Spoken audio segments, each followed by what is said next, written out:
Hello friends, এখন দোকান থেকে চলে এলাম ঘরে।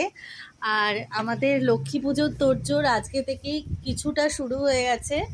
বাজার টাজার সব করা হয়ে গেছে মোটামুটি, ফল টল সব কিছু। আর এখানে দেখো বেশ সুন্দর করে আমার হাজব্যান্ড প্যান্ডেল করে নিয়েছে। আর এদিকে কাঠের চৌকিগুলো হচ্ছে একটু আলপনা দেওয়া হচ্ছে। এই দুটো কাঠের চৌকিতেই হচ্ছে ঠাকুর বসবে। একটায় মা লক্ষ্মী বসবে, আর একটায় হচ্ছে লক্ষ্মী নারায়ণ বসবে। এই আলপনাটা দিয়েছে আমার ছোট মেয়ে, ওই যে শুয়ে আছে। আর এখানে দেখো সুন্দর করে আলপনা দিচ্ছে, যে বড় মেয়ে সুন্দর করে আলপনা দিচ্ছে। টাকা